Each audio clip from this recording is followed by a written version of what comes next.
لا والله الشات قبل لا انام في موضوع ابي اقوله لكم. ادري اني فيلسوف لكن ابغى اتكلم شيء يقهر يمين بالله. كثير عنده مشاكل في بيته، شيء اكيد اي عائله لازم يكون عندهم مشكله، انا اقصد البعض صح. الله يبعد عنكم المشاكل كلها، قولوا امين. الموضوع اللي بتكلم عنه اخي في ناس ما ادري ايش يحسون فيه. اكثر المشاكل اللي تحصل وكثير مرة الابو. هذه مرة الابو دي تكوك الاب والاب هطف الصراحة.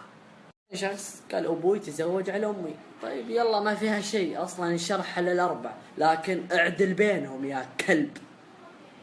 تعطي هذا حقه وتعطي المرة الثانية حقها، والأولى المرة الأولى ما تعطيها حقها وتسحب على عيالك هذه مرتك الأولى.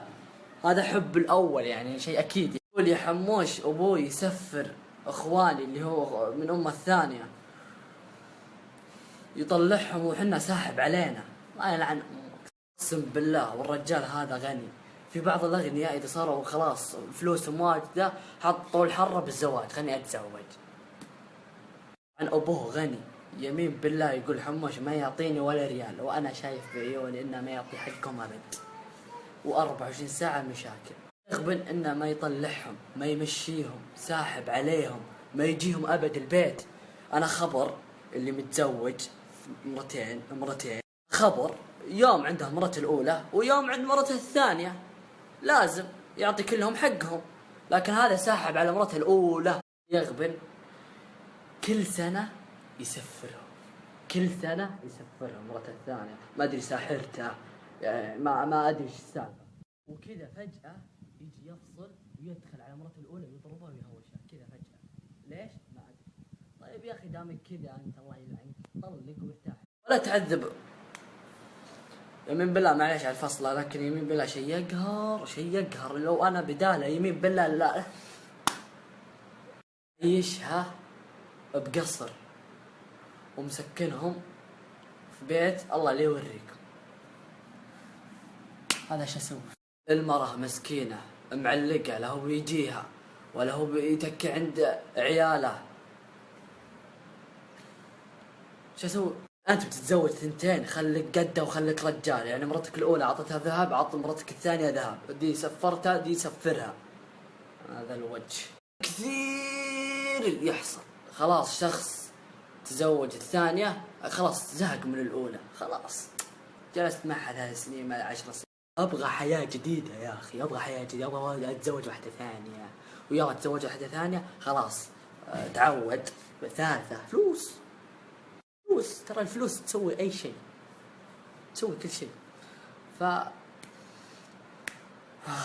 قهر كثير تصير ذي المشاكل هذه، خاصة اللي تزوج ثنتين وكذا وكذا وكذا وكذا وما يعطي حق عياله. في كثير وانا جايبها دقة، حتى اللي يقربوا لي بعضهم كذا. ترى انت يا الزاحف يا اللي متزوج ثنتين، يا اللي ابغى حياة جديدة، ابغى يا اخي ابغى اشوف الدنيا يا اخي، ابغى اعيش كاني صغير عليك الله العظيم.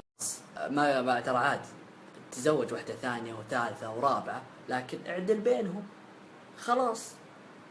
ناس في شخص متزوج ثنتين مسكنهم في بيت واحد وعايشين أحلى عيشة. ليش؟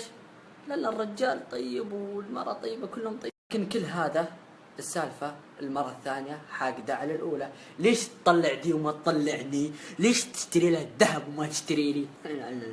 إذا نصكم مشاكلكم زي كذا حاولوا ما تسكتون، لأن السكوت ما له فايدة أبد. تسكتي لين متى؟ تكلم بس. والله معليش على الفصلة لأنها شيء يقهر والله، وأنا لازم أتكلم لأن عندي عدد كبير ولازم يسمعوني زين. ويا خويه طبعا ما راح أقول اسمه، وصلت خلاص قلت السالفة.